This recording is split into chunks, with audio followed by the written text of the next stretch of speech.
I know a girl who's so fine, she's running laps around my heart. She's more than perfect, she's not the type to go play a part. Hallo! Hjertelig velkommen til Sjøs med Lili. Og Hasse. Og vi har gledet oss veldig til dagens episode. Ja, for vi har kjøpt oss ny båt. Det har vi, og Ja. vi har vært en tur i Tønsberg hos Jan, som har bygd vår T1, en custom build båt fra verftet som bygde Furuholmen-båtene, Berg Olsen, i Tønsberg. Og du skal få bli med, hilse på Jan, få høre masse om båten vi har kjøpt. Så har vi en liten oppfordring til alle som hver gang. Vær så snill å abonnere hvis du ser på dette her. Da får du beskjed når det kommer en ny episode, og så betyr det enormt mye for oss jo flere abonnenter vi har. Ja, og hvordan blir man abonnent? Da må du bare ha en konto, du registrerer deg med mailadressen din, og så ser du oss da, og så kan du trykke på abonner. Ja, det er Tusen takk. kjempehyggelig. Ja. Og har du lyst, så kan du også bli medlem. Da får du disse episodene noen dager før alle andre. Ja, og nå ligger det noen godbiter og venter på medlemmene også. Ja, det blir noe ekstra videomateriale. Men det er altså bare hvis du har lyst til å bli medlem. Og se til Sjøs er og vil alltid være gratis, og vi er så glad for at du gjør det. Ja. I forrige uke så var vi på messa Sjøen for alle. Ja, en finfin messe, og der så vi jo forrige uke både store og mindre båter. Ja. Det skal vi faktisk denne uka også, for vi var og så mye spennende. Blant annet en helelektrisk solcellebåt. Veldig morsomt. Ja, og så skal vi se en ny Viknes, og vi skal se en ny Nordkapp, og vi skal hygge oss veldig. Så skal vi ikke bare stikke til Kadettangen da? Jo, bli med.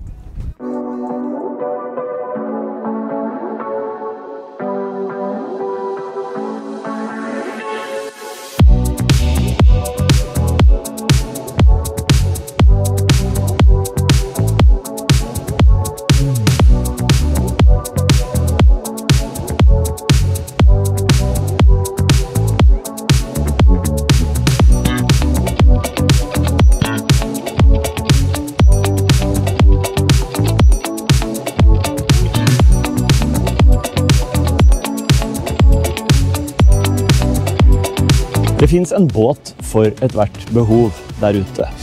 Og jeg må si det at det er litt imponerende hvordan Nordkapp faktisk favner over mange av de behovene.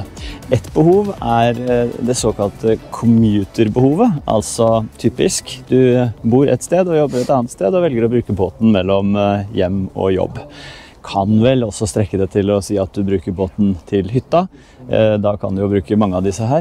Med commuting så tenker man ofte all slags vær og hele året og så videre. Og da er det altså denne kupé-serien. Og her tror jeg vi rett og slett ser på en verdensnyhet, som det heter så fint. For denne hadde premiere i Düsseldorf på Bootmessa. Og se her. Her kan du altså farte til hva for slags oppdrag som helst, virker det som. Tørt og varmt. Og er du riktig heldig, så har du med markedssjefen i Nordkapp også, som sitter i bøven på alle båtene. Det kommer an på øyet som ser det. Mats Jørnvik, fortell. Jeg sier dette her er en helt ny båt. Det er det. Ja. Det er det. Og det er jo en sannhet med litt modifikasjoner. Ja. Fordi vi har produsert en båt som heter RS800C, så mange kjenner jo igjen dekkslayouten her. Men vi bestemte oss egentlig for at glassfiber er på en måte det er our doing. Ja. Og kom da opp med skroget på denne Coupé 780, som skiller seg fra RS800C ganske mye. Vi har tegnet det helt på nytt. Ja. Og er en commuterbåt egentlig med Nordkapp-komfort. Ja. Igjen så er vi på konvensjonelle V-skrog, men denne er ganske rank. Han er jo 7,8 meter lang og liksom 2,50 bred, så er det klart du får en rank båt. Ja. Men igjen da, så gir det deg morsomme kjøreegenskaper, tåler sjø bra, og det er jo litt det du vil ha fra en type kupébåt, eller en hyttestyrhusbåt. Ja. Den er laget for helårsbruk, rett og slett. Ja. Ut til hytta, inn igjen. Ikke sant? Jeg drømmer jo om en dag å måtte ta båt til jobb, uansett hva jeg skulle jobbe med. Ja. Og da er jo dette her perfekt, for det kan du bruke hele året. Ja. Så er jo den perfekt å frakte både mennesker og dyr. Ja. Men Man mangler ikke må alltid ha litt kjøleskuff når man skal bare komme seg ut på hytta. Ja. Lagring. Lagring. Samme her sikkert. Må bare Det er titte inn. batterier. Der har vi de. Ja. Det andre var helt likt, bare tomt. Ja. Den er sosial likevel, for du har muligheten til å gjøre sånn. Jeg tror det er ekstrautstyr. noen stenger her, sånn at du faktisk får en sengeplass her, aktig. Så hvis du er på vei hjem fra jobb da, så ser du plutselig at puben i nabohavna er åpen, og så, oi da, kom du deg ikke hjem, da kan du sove i båten. Oi, lagring der også. Er det vask? Nei, Ja, det er lagring. lagring. Det er til alle de hemmelige tingene dine. Ja. Men det er en god posisjon. Og så har du den støtta der, når du sitter og... Du kan hvile. Ermen i kermen. Men i karmen, ja. Behagelig posisjon. Ja. Den døra er jo, i og med at den er helglass, fin utsikt. Litt grann knappe de vinduene akkurat foran førerposisjonen. Jeg skjønner hva du mener. Men, Hei. hei. Men jeg har ikke noe problem med det, for du har jo 360 utsikt uansett. Så er det Fender garasje, var det du kalte det? Ja, jeg vet ikke om jeg fant opp det ordet, eller om det heter det. Men... Jeg synes det var fint. Lagring. Ja. Og badestige i bøven. Sånn, og så går Og så den rundt. ut. Gøy da, når man stuper. Ja, kanskje litt høyt opp til det nederste trinnet når du ligger i vannet. Og så er det elektrisk tak, eller? Det er i hvert fall soltak. Ja, det er elektrisk det her også. Ja, det er det. Med Alcantara på innsiden. Det er litt lekkert. Her ligger vi i overkant, eller rundt 2 tonn, i overkant av 2 tonn, med da største motor. Det er om 300 hester på den her. Ja. Da gjør jo i utgangspunktet båten egentlig i midten av fartsregisteret er sånn, han koser seg veldig 30 til 40, Ja. Og så kan du strekke den opp til midten av 40-tallet omtrent. Den her er litt annerledes enn de andre, for vi har jo stort sett på kupébåtene så har vi passasjene nede. Ja. Ikke sant? Så vi har ikke dollbord, vi har rett og slett en full walk-on. Ja. Men det er brede, Ja, det er det. så det er liksom ikke, du blir liksom ikke stående. Nei, helt sant. Helt sant. Så det er jo det skal være enkelt å håndtere alene. Ja. Det er vel egentlig poenget. Det må vi åpne. Der var det lagring. Yes. Strålende. Ja. Da går vi inn til naboen. Storesøsteren. Altså, det er jo her badestigen er. Ja, det er det. Så da tror vi at vi vet hva den foran er. Ja, det tror jeg er sånn hvis du legger til. Det er det, vet du. Da blir det ikke for høyt opp fra vannet, eller Nei. da skal du bare ned på brygga. Men i vår verden så er det badestige. Ja, alt er badestige i din verden. Ja. Og Mats, når vi skal gå fra 780 til 905, hva er den største forskjellen, bortsett fra lengden? Ja, ikke sant? Du tar den. Ja, greit. Da begynner vi. Ja, fint. Det kan jo være en følelse, eller det kan være utstyr, eller det kan være, ja, du brukte begrepet SUV tidligere i dag når vi gikk et hakk opp. Jeg tenker at her går jo fra en på en måte nesten ren commuter til en feriebåt. Ja. Tenker jeg er største forskjellen. The Big Sister. Yes. Også en kupé. Ja, med en 400 hester Mercury V10-er. Det er så bamse, det. Ja, og her, det første jeg tenker er, den her er fin i morgensolen. Og bare plutselig sitte på akterdekket. Og god plass til føttene. Når du skal strekke litt på de. Det er smart at den her er vennbar. Så kan du sitte og snakke med ved radioen din da, hvis du kan språket. Altså, helt personlig, Ja, sånn er det på aksoparen også, med en gang man sitter mot motorene. ja. Jeg liker egentlig ikke det så godt. Nei, ikke når du ligger stille heller. Nei, fordi du ikke synes motor er fint. Jeg synes motor er kjempetøft, men jeg vet ikke. Jeg bare føler at det er en annen utsikt når man er i piggen. Ja, det er sant. Det er sant. Men jeg tror det er deilig å sitte her når man kjører også, og titte bak på. Du får et inntrykk av farta. Ja da. Sånn. Så kan man altså trekke ut den her, har jeg lært. Ja. Sånn som på T1. Og så kan man kjøre den ut hit og få kalesjen ned, så dette blir et eget rom. Det er smart. Ja. Og under her er det garantert oppbevaring. Redningsvester. Åja, det var den veien, ja. Ja, oppbevaring. Det er rett og slett en løs kasse, da. Selvfølgelig, så den kan jo tas bort hvis du ikke ønsker å ha den. Men du kan løfte den opp, er det det? Nei, den er nok skrudd fast, ja. Ja. Godt skrudd fast. Ja, så ikke den driver og raser rundt. Så er det lagring her. Ja. Og tilsvarende på andre siden. Og da er dette festene, de sorte der, er festene til den kalesjen, eller? Sannsynligvis. Ja, jeg ser at knappene er på siden her. Samme opp der. Og så jeg liker de der litt grove tekstilene når det er sånn kupébåt. Hva er dette da? Oi, kom jeg. Et lite øyeblikk. Ja. Her var det veldig fint da. Ja, det var det fint, men du bare demonterte båtene. Ja, skal vi holde den der, er det greit? Sånn går det når Lili kommer ombord. Skal jeg bare få montert denne døren her igjen?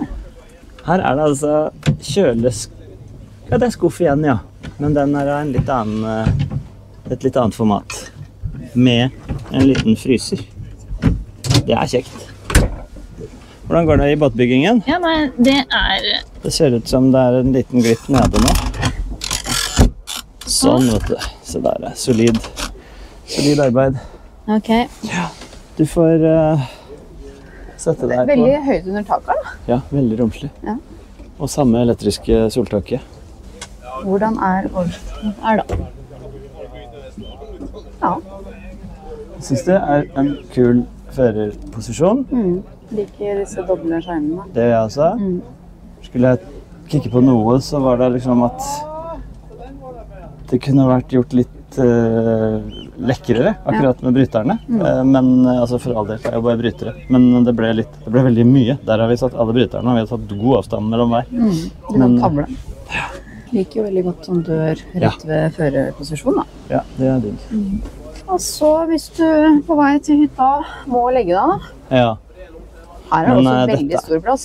Ja, jeg tror, altså det er den andre kupeen som er en commuter, den her er vel for fin til å være det. I hvert fall sånn jeg oppfatter begrepet commuter, som altså er pendling.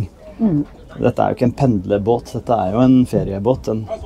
Eget toalettbad her også. Vindu. Fint. Og så var jeg imponert over hvor stor plass det var foran her. Ja. Det er god plass. Det er god plass. Og fint med vinduene her også. Fint å gå ut her da. God plass på begge sider. Stort tak. Hele taket sklir av. Og fin solseng da. Ja, den er digg. Og den synes jeg var kjempefin. Dette her minner meg jo også litt om... Ja, dette er jo det vi er vant til. Ja. Her har de også badestige. Ja, som vi trodde var badestige før. Flaut. Og dette er jo flaggskipet i kupéserien. Ja.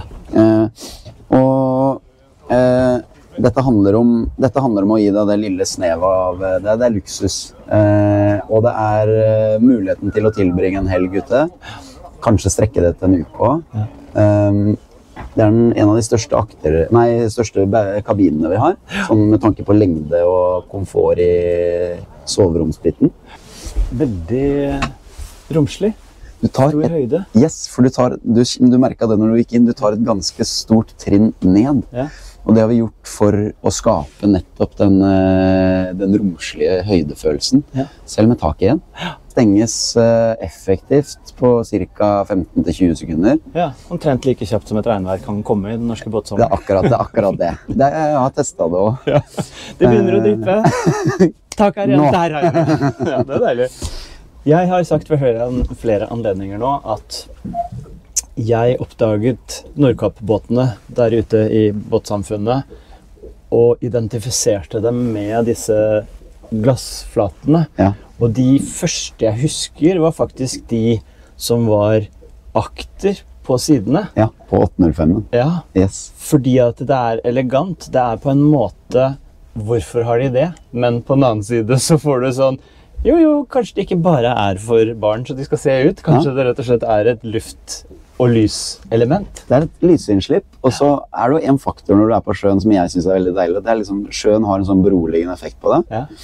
Og det å se, og det å på en måte få den bæringen ut og se, og få inntrykkene. Omtrent som du tar inn hvis du har et vindu ut mot en hage hjemme, ikke sant? Inn i kjøkkenet, eller hvor du får det grønne inn. Så det litt det samme tankegangen rundt dette her. Og når du ser på vinduene i kabinen, så har vi plassert dem også såpass lavt, fordi at når du våkner her, så jo ofte det du ønsker å se og ha oversikt over, jo nettopp hvordan ligger båten, hvilken bæring har jeg nå? Du heldig du lever livet i og av båt. Det jo en blessing, det ikke det det på engelsk da? Det jo det. Jeg synes det hyggelig med båtselgere som båtfolk, som kjenner båtlivet og som ser og tar og føler på folks behov og prøver å imøtekomme dem. Og det har jeg inntrykk av at de gjør her, altså. Fine båter i de kupé-variantene fra Nordkapp. Veldig fine. Ja. Du kan sjekke dem ut på nettet også hvis du googler. Mye mer informasjon der også. Og så har de noe som heter The Journal, som en slags blogg hvor de tar med seg idrettskjendiser og andre ut på båteventyr. Det ganske kult. Noe annet som jeg synes litt kult, det Fender-trekkene som vi kan lage for deg nå, helt eksklusive. Og de jo brodert. Ja.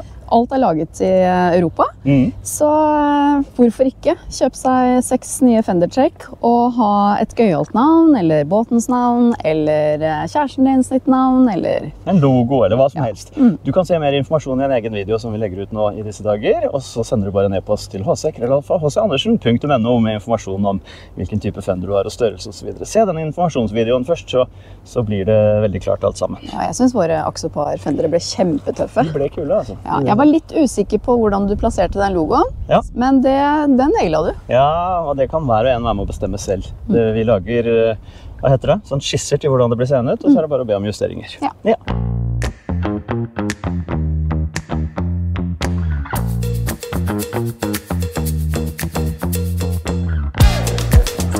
Her har vi elbåten du ikke trenger å lade. En båt du ikke trenger å lade, rett og slett fordi at den går på... Solstrøm, tenker jeg. Nei, jeg hadde brukt 30% etter en tur fra Fredrikstad til Moss, Son, Drøbak, Aker Brygge, Sætre, Drammen og Tønsberg. Da har det også vært solskinn, sikkert. Men det jo genialt, da. Jeg vet ikke hvor fort det går, det går an å spørre om det. Det klart, når alle biler har blitt elektriske, så det jo tid for at båtene blir det også. Jeg fikk litt sånn følelsen av Elias, den redningsbåten. Ja, jeg fikk litt nederlandsk følelse. Ja. Sånn type kanalbåt? Litt sånn nesten typ den her. Men jeg kan ikke snakke nederlandsk. Nå vi ombord i en båt som kom fra et selskap som heter Strømse Boat. Vi har utviklet en 26 fots familiebåt som elektrisk. Båten har jo solceller som gjør at den lader og regenererer seg selv. Vi var ute i fjor sommer med prototypen, og da gjorde vi rundt 400 nautiske mil og lada ikke båten en eneste gang faktisk på brygga. Det startet egentlig med crowdfunding via Folkinvest, og så har det ene tatt det andre, og nå har vi en kommersiell båt som denne solgt. Og vi har sesongen og masse båter i levering nå. Gratulerer. Ja, takk for det. Så utrolig gøy. Men folk jo fremdeles, selv om vi på full fart inn i elektrifiseringen, så de jo litt spent på dette her med å være altså ikke hybrid da, ikke ha noe drivstoff involvert. Men hva rekkevidden?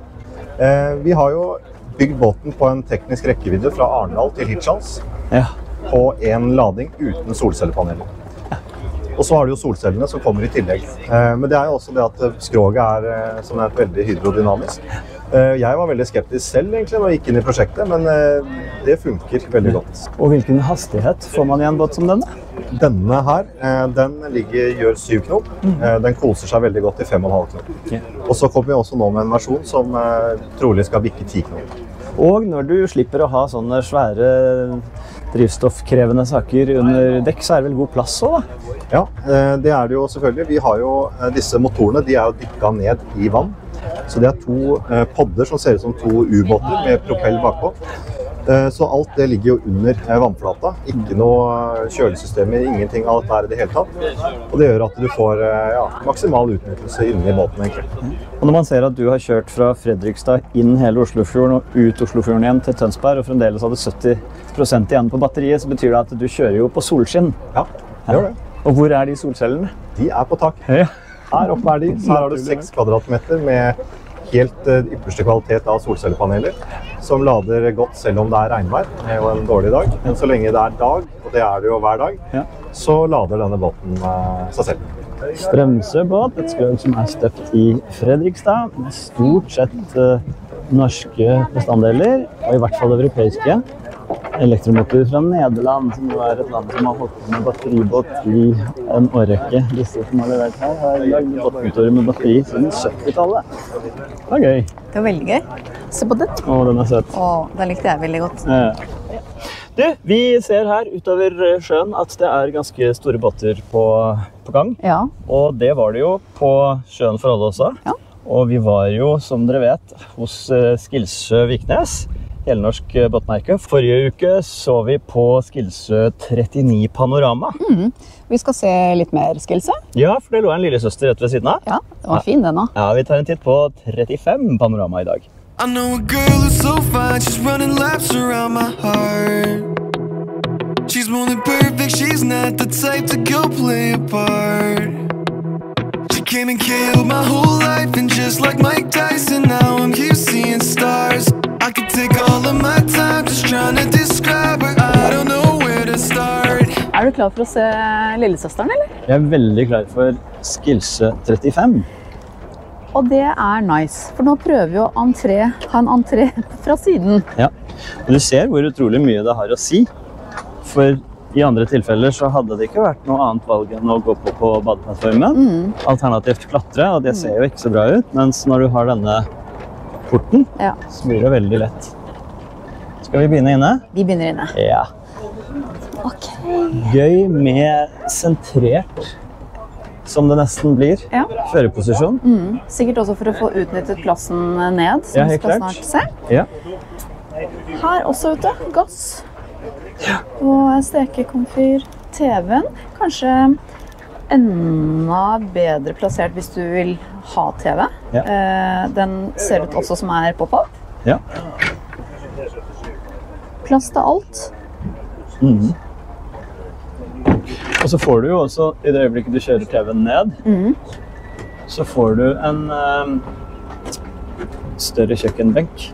Og det har du jo som regel ikke bruk for når du sitter og ser på TV, men ellers så kommer jo den plassen her veldig godt med når du vasker opp, for eksempel. Ja, og ikke minst når vi driver og lager alle disse snackene våre.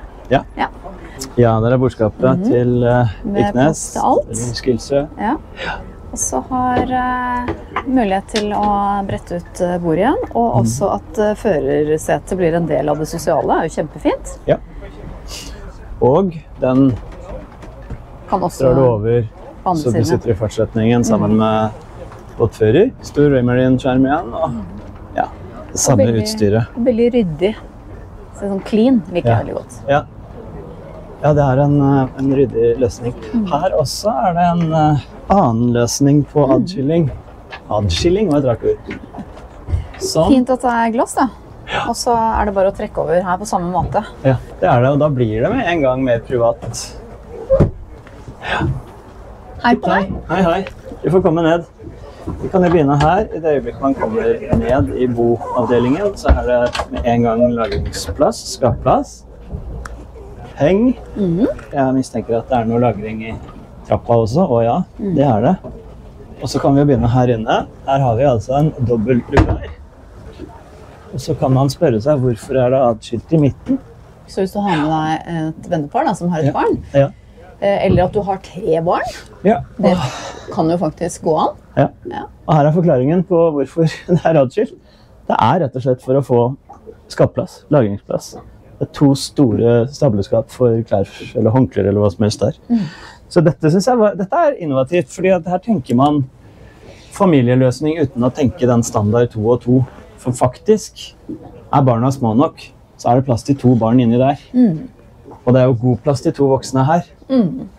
Og så er det, mange båter er egentlig lagd med 4 sengeplasser, Ja. og veldig mange familier har 5. Ja. Jeg tenker at dette er jo blant annet en perfekt bestemor- og bestefarbåt. Så har bestemor og bestefar foran der, og så er det sønn og datter med følge der. Bestemor og bestefar, de må bak her. De må det, ja. Ja, for Og du så vet jo at det barnebarna ved siden av her. er her de har lyst til å bo. Nei, jeg tenker at båteier må bo her, og så må familien på 4 holde Det seg er der litt nede. mer hule og trygt og godt. Ja. Stort bad, dusj, deilig med vindu, god skapplass og solid. Det sitter, du hører og merker at det går ikke opp i sjøen. Nei, jeg liker den der ordentlige Ja. kvaliteten man lukker ting. Ja, og da var det dør sånn, ja, så da står du inni Dette der. også sitter. Ok, den vil jo bevege seg litt, men den skader jo ingenting. Dette sitter skikkelig når det bølger og du er ute og kjører. Og så var det skyvedør igjen. Ja. Plassbesparende, både ved bruk og lagring.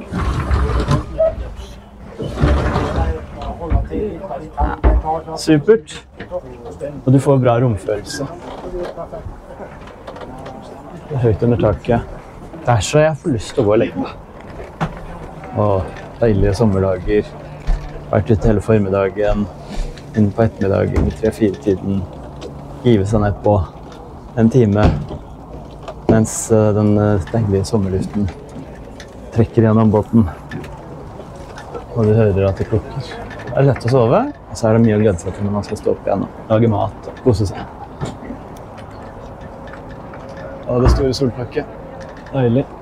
Og igjen den flotte løsningen her bak, hvor du åpner helt opp.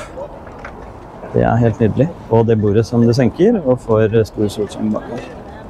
Eller har det oppe og kan gjøre det dobbelt så stort når du skal spise. Jeg måtte ta meg en liten tur foran, jeg. Ja, jeg blir med. Og det er så brede, hva heter de her igjen? Ja, det blir, altså, det er jo ikke dobbord når de er nede. Så Nei, det blir jo men det er i hvert fall... Altså, man føler at det er... Man har skikkelig arbeidsplass. Ja, fin. Det er lett å komme seg rundt.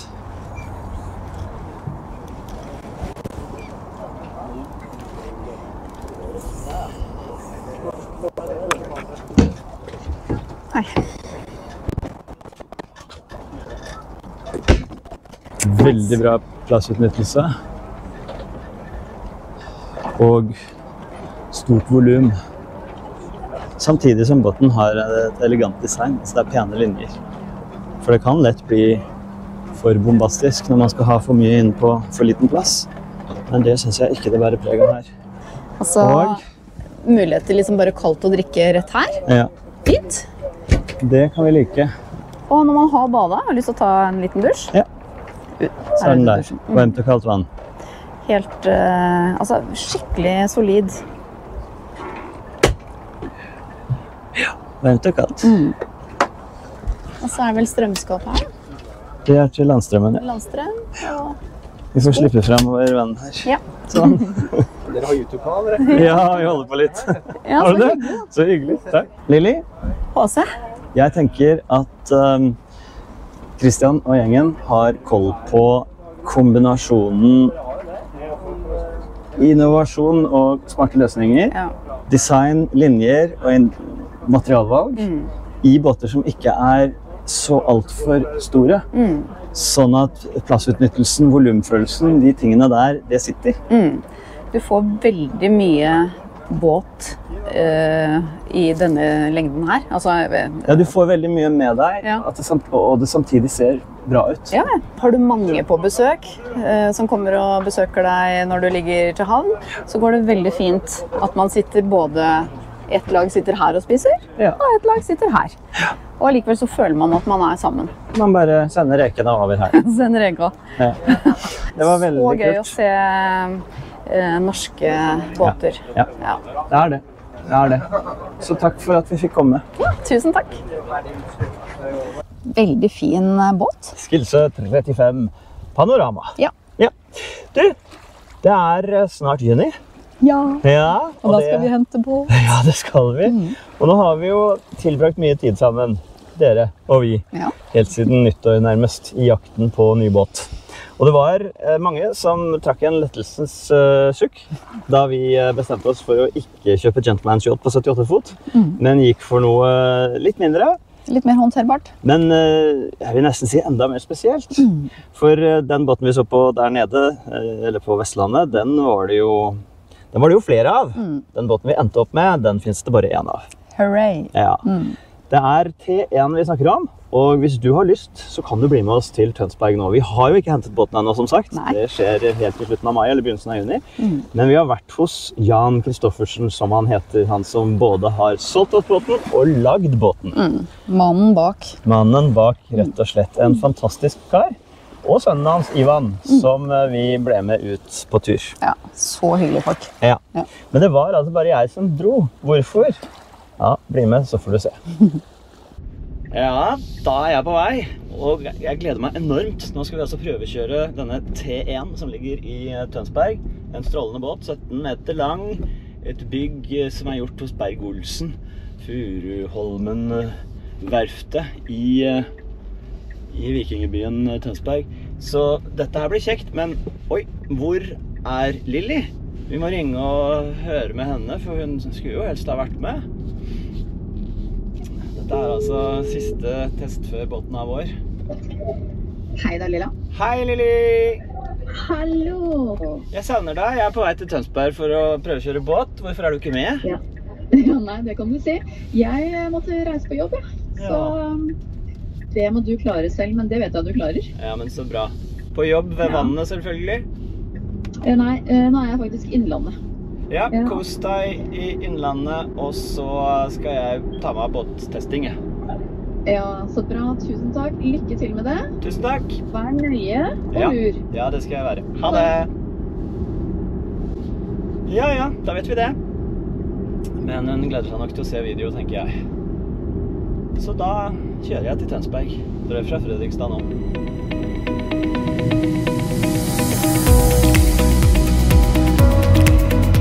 Ja, nå det fristende å si, kan du gjette hvor jeg er?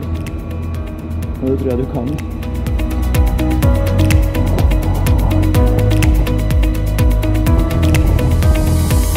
Det så vakkert på Oslofjorden i dag. Være på sjøen altså. Til sjøs, og jeg lykkelig. Og ja, jeg befinner meg ombord i Bastø 6, Bastøfosen-sambandet mellom Moss og Horten. Norges mest trafikkerte fergesamband, faktisk, og vi har forlatt Moss, som ligger der inne. Og kommer oss stedig og greit og veldig rolig over til Horten.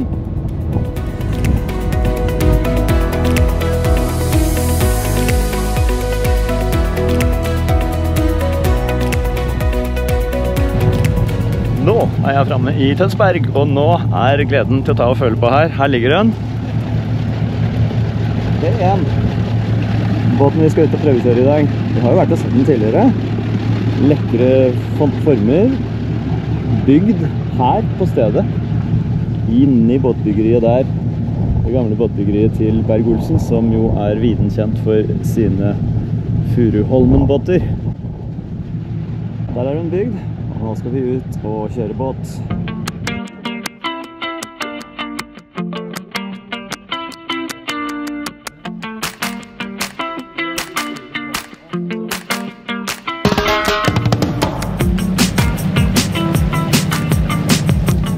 En stykk glad mann på båttur.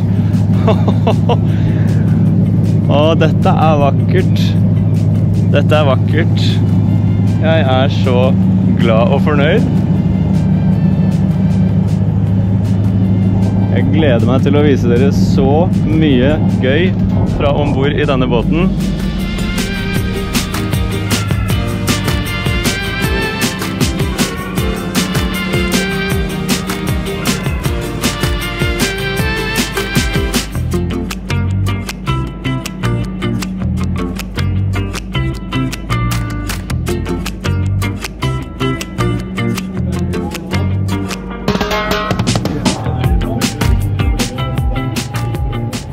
Det veldig behagelig nivå på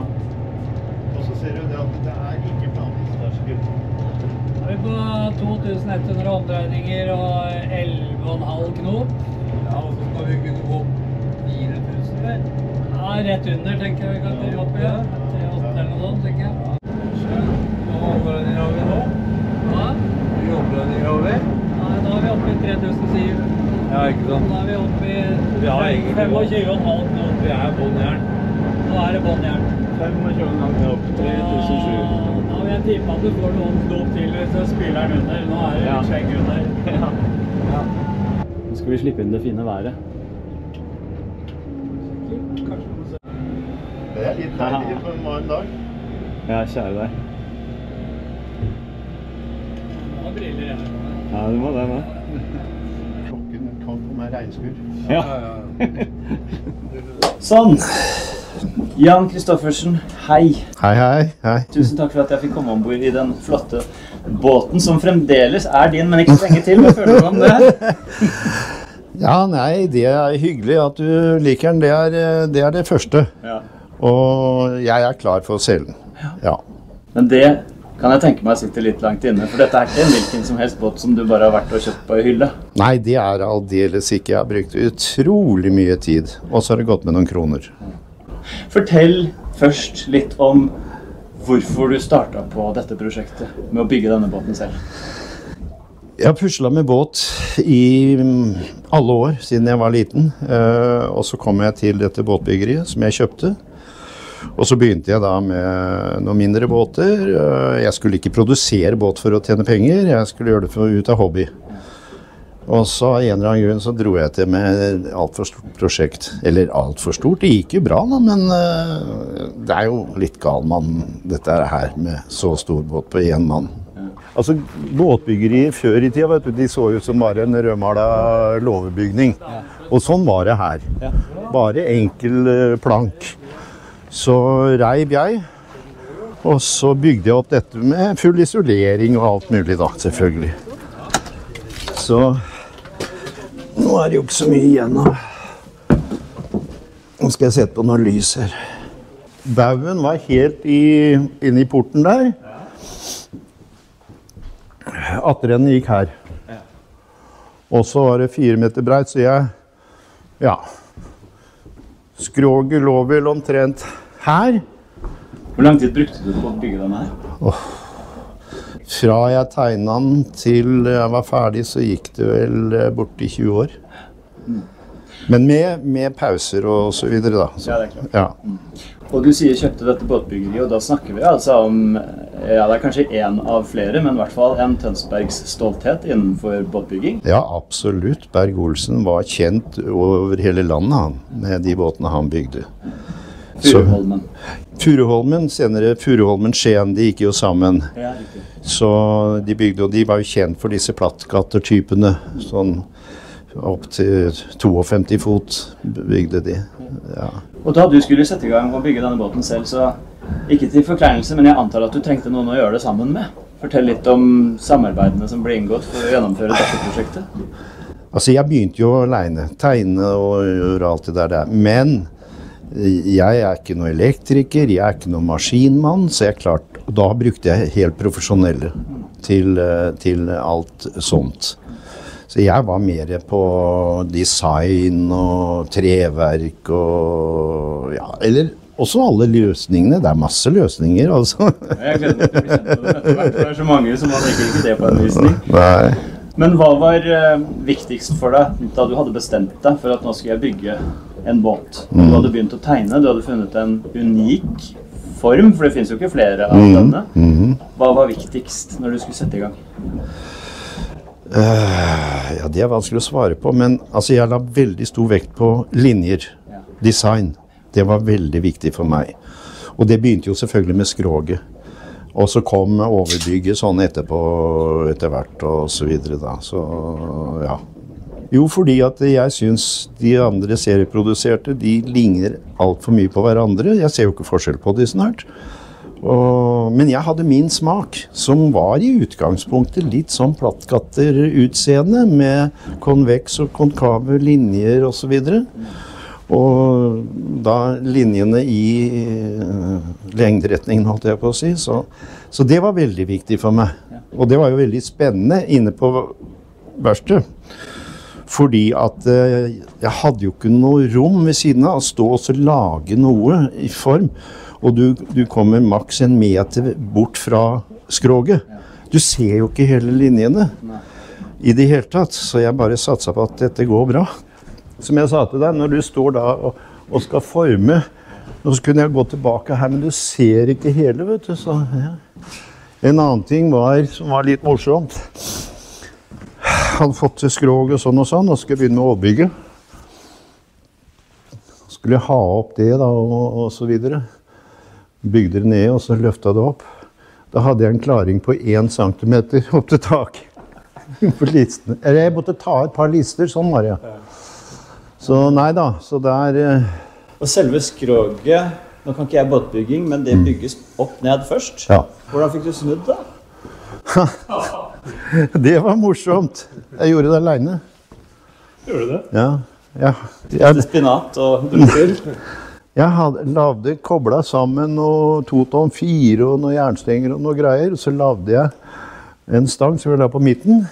Og så snudde jeg båten akkurat som du steker en gris på grillen. Centimeter for centimeter for centimeter. Og den lange stangen, du kan tenke deg 18 meter stang, den bøyde seg jo ned. Men jeg var bare et par centimeter over dørken da, sånn at i tilfelle, eller gulvet, i tilfelle det skjedde noe. Men nei, det var, ja, det var ikke bare. Hvordan den bygd, altså konstruksjonen i selve skroget? Den bygd sandwich, og så valgte jeg epoxy i stedet for vanlig polyester. Det jo 4 ganger så dyrt, men det mye bedre. Så jeg tok meg råd til det. Og sandwich jo da, som du sikkert vet, skumkjerne, og så det matter og sånt på hver side av det. Da får du en veldig sterk og lett båt. Så det var også viktig. Og et annet ting med epoxy at den trenger ikke vann i det hele tatt. En polyesterbygd båt vil suge noe vann. Så ja, det var noen av de tingene jeg tenkte på. Og så satt du i gang, og så får i hvert fall jeg inntrykk av at du må ha tatt noen gode pauser og tenkt mye, for det ikke overlatt til tilfeldighetene dette her, når det kommer til løsninger. Nei, og der du det rare, eller rare. Når du står og jobber om dagen, så kan du ikke tenke, da får du gjøre den jobben. Men det utrolig mange kvelder jeg har gått inn der og sittet og sett og tenkt og la hjernen få lov til å boble litt. Ja, det det. Jeg synes jo det med at jeg har 5 dieseltanker. 3 av de såkalte reservetanker, 2 forbruk. Og jeg vet at det en del båter som har fått problemer med tankene. Og da må de skjære i stykker båten for å få ut de tankene. Her det bare å skru 4 skruer, løfte plata opp, og så ligger bærestråpene klar til å løfte ut tanken. Det synes jeg veldig viktig. Så har jeg prøvd også på andre måter. Det og det jo et eksempel, men på andre måter at, som jeg tror jeg kanskje har nevnt før, det ikke hvis det går noe gærent, det når. Så skal du kunne komme til. Her kan du komme til overalt, uten å måtte skjære og demontere en masse greier. Så jeg har prøvd å være litt praktisk der. Ja. Har du bygd flere båter her inne etter at du bygde huset? Ja. Mindre båter, selvfølgelig. Ja. Det har jeg. Så. Den siste solgte jeg vel et par år siden, eller? Noen sånne rare båter. Hvor rare da? Ja, hvis jeg sier at den siste jeg bygde, den var 30 fot lang, 3 fot brei og 1 fot høy. Og 1 fot høy? En kano? Nei. Ja, jeg hadde jo flere. Vi ser om jeg får den da. Det der? Nei, det var en annen. Den var 25 fot. Oi. Veldig spiss. Og det som originalt med den, det var at jeg kjøpte meg en sånn vannskuter. Ja. Så tok jeg motoren og styre og alt, og så satte jeg i den, så der sitter du med sykkelstyr og kjører. Jeg gjorde 30 knop, 90 hester. Kunne jo gått rett inn i Miami Vice. Ja. Altså, jeg var på et seminar, båtbyggerseminar borte i Florida, og der hadde jeg et foredrag. Ja. På 90-tallet, og da kom jeg fra US Navy, så at jeg har egentlig ikke lov til å snakke om det, men han røpet da. De lavde sånne, jeg kaller det sånne attack-båter, ja, de skal inn på beachen og sånn og sånn. Problemet var bølgene. Ja. De bare lå og stampa og slo, og så bygde de, eller ideen var da å bygge en liten spiss, eller liten, ja, spissbåt, som skjærer gjennom sjøen. Ja.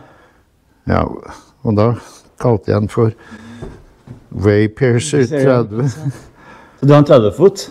Ja, det var den der som jeg sa med, bare få litt inntrykk av. Ja, der ser jeg. Ja. Og det er liksom sånn, det var kardesje der, men det er kanåpning der. Og så kunne du kjøre den med poenger. Men så lavde jeg kjølkasse. Og jeg hadde sånne... Mest nedsenkbar kjøl? Nei. Jo, men jeg lavde ikke seilbåt an. Men det var for en senkekjøl. Ja, ja. Og klart å sette mast i og alt mulig. Ja, der går den. Den er vannheten, ja. Ja. Den er tøff. Ja, den er tøff også. Ja, den har det. Men det er det som er litt moro å lage litt annet, da. Ja. Men her ser vi hele veien igjen at det går igjen T. Den store vi har vært ute og kjørt nå heter T1, der har vi T2, og så jeg også T3 der. Ja, har du ikke hørt historien på det? Jeg vil veldig gjerne høre den. Ja, han har vært i reklamebransjen. Ja. Junior. Ja. Og så sa jeg til henne at ok, nå må jeg ha navnskilt, eller navnet bak, og med Tønsberg og sånn. Ja, hva skal han hete? Nei, det vet jeg ikke frem til. Så kom han med da T1. Ja. Og så hva er det for noe da? Jo, det er det tulleprosjektet ditt. Så det ble tre tulleprosjekt. Det er sin egen man skal ha det. Ja. Ja, nei, altså det er, ja. Men det er litt gøy å gjøre litt annerledes da. Det er det som er poenget her. Jeg skal jo ikke lage en sånn som er kopi av noe annet, og sånn. Jeg skal jo ikke tjene penger på det. Er det en T4 underveis, eller? Nei, det ble ikke noe mer, heldigvis holdt jeg på å si. Ja, nei, det får bli hans jobb. Han har jo verksted her nå. Så... Ja, bare artig historie. Det skrivebordet her, det tilhørte Berg Olsen. Men ikke med den plata, han hadde bare stygg finerplate. Så da vi reiv her, disse lange benkene, så kommer noen av disse snekkerne til meg og sier, du er jo klar over at, og de var jo så tjukke, det er mahogni. Oi! Så da tok jeg en bit av mahogni, og så lagde jeg bordplate. Det er jo et skikkelig skipsverk. Ja, så lavde jeg det. Det var når jeg holdt på med tre, så var det noen som var interessert. Og tenkte jeg, nå legger jeg et dekk her, så de kan se hva et sånt båtdekk er. Det er jo gammeldags med organ pine og mahogni. Nei, det var bare at oppå der ligger spantene, for du lurte på hvordan jeg bygger. En midtstokk, og så setter jeg opp spant bortover, så det blir også utenpå de spantene da, så freser jeg ut skum, du kan kalle det skumplank som er så breie, og med bue med sånn skje der, og så videre. Så de som ikke har greie på det, så sier jeg at ja, men du kan tenke deg en loff som er skjert opp, og så blir det sånne bortover, og så bare legger du den skummet på, og så støper du utenpå der. Og så snur du båten og støper du inni.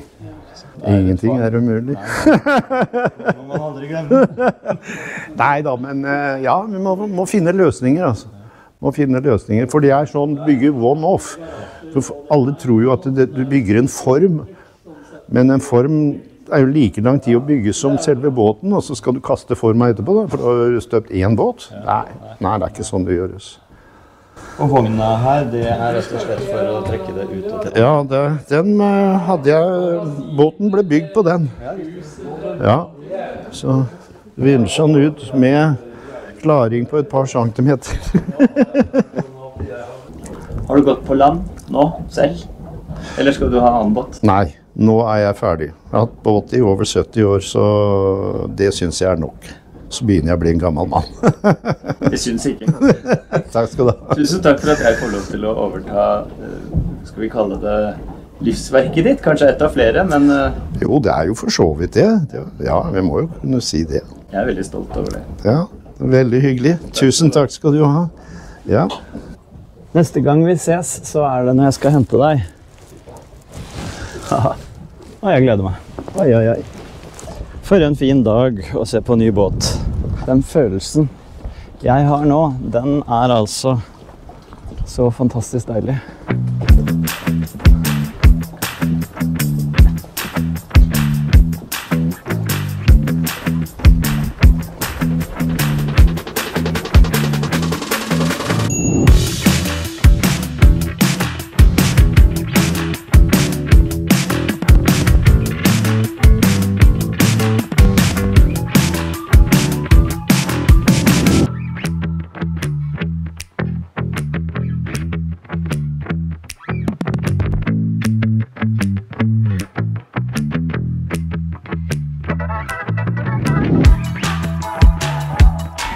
Det var ektefølt glede. Ja, jeg så det på deg. Ja, det var altså så gøy, og nå gleder vi oss.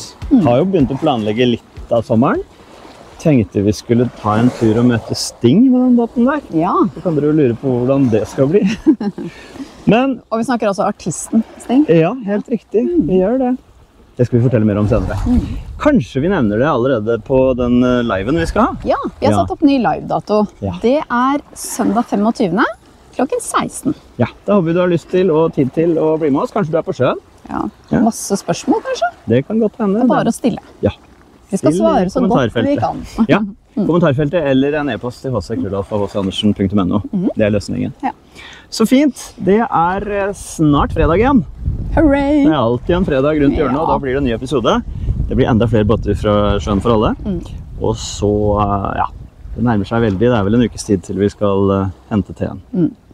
Så fint. Abonner, vær så snill.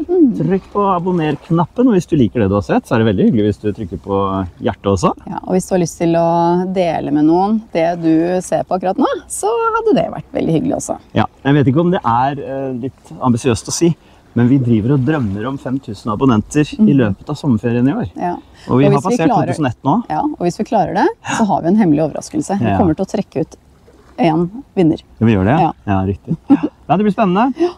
Hvis du vil være så snill og tipse noen andre du treffer i gjestehavna eller kjenner som du vet kunne tenke seg å se litt båt-TV, så blir vi veldig glad for om du sender dem til sjøs med Lilly og HC. Fint! Da skal vi nyte denne deilige solskinnsdagen her ved vannet videre, og så må du kose deg til vi ses på fredag. Ha det godt!